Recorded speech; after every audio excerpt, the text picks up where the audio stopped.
రాత్రి చూసారు కదా మామ, మేమైతే ఈ ప్లేస్కి వచ్చేసి దిగి తినేసరికి 12 అయింది. ఇక అలా మళ్ళీ పొద్దున పనికి వచ్చాము. ఇక మేమైతే రాత్రి వచ్చిన కాడ కొంచెం లోడ్ కర్ర అయితే ఆగిపోయింది. ఇక ఆ లోడ్ కర్ర కట్టడానికైతే మళ్ళీ అయితే ఆటోలో వెళ్ళాము. 40 కిలోమీటర్లు మామ. టైం చూసినా త్వరగా అయిపోతుంది. మళ్ళీ అయితేనేమో మళ్ళీ చెరుకులో కట్ల అయితే కట్టాలి మళ్ళీ. ఇక అలా లోడుకి అయితే వచ్చేసాం మామ దగ్గరికి. ఇక అలా లోడ్ కడతానే ఉన్నాము. ఇక్కడ వచ్చేసి ఏంటంటే మనకు టైమింగ్ అనేది చాలా పోతుంది. దానితోడు ఇక్కడ ఏంటంటే ఫస్ట్లో చూసారు కదా, అలా ట్రాఫిక్ అయితే ఎక్కువగా ఉంది. ప్రతి ఒక్క కారుకి బస్సుకి అలా అలా తీయాల్సి వస్తుంది. అందువల్ల అయితే మాకు టైమింగ్ పోయింది. ఈ టాటర్ పైకి రేటే కారణం ఏంటంటే నేను కావాలని లోడ్ ముందుకు తొక్కాను. మొన్న ఇతను వచ్చేసి ఒక మాట ఉన్నాడు, ఇది ఆంధ్ర కాదు తమిళనాడు, నీ మాటలు ఇక్కడ నడవు అని. అందుకనే బరువు మొత్తం ముందరనే తొక్కాను మామ. నేను ఫ్యాక్టరీ వెళ్ళిన దాకా ఆ టాటర్ అయితే కిందికి దిగదు మామ. అలా కావాలి, అలా జరగాలని చెప్పేసి కావాలని నేను అతనికి లోడ్ అయితే అలా కట్టాను. దయచేసి ఎవరు ఏమనుకోవద్దు.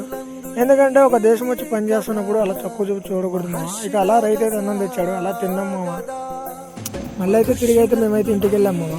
ఇంటికి వెళ్ళాక టైం అయితే అప్పటికి 5 అవుతుంది. కట్ల కొట్టడం తెలియదు, నాకేం చేయాలో అర్థం కాక మేతకైతే ఫోన్ చేసి ఎక్స్ట్రా అని చెప్పేసి అన్నాము. నేను ఎక్కడికి వెళ్తున్నా అని చూస్తున్నారా, మా బాబాయ్ అయితే మేము కొట్టిన దగ్గర అయితే లెక్క చూపించుకోవడానికి అయితే అక్కడ ఆగాడు. మా బాబాయ్ని తీసుకురావడానికి అని చెప్పేసి నేనైతే అలా సరదాగా స్లోగా వెళ్తున్నాను. ఇక అలా మా బాబాయ్ని అయితే తీసుకొని అయితే మళ్ళీ తిరిగి అయితే ఇంటికి వచ్చేసాను మామ.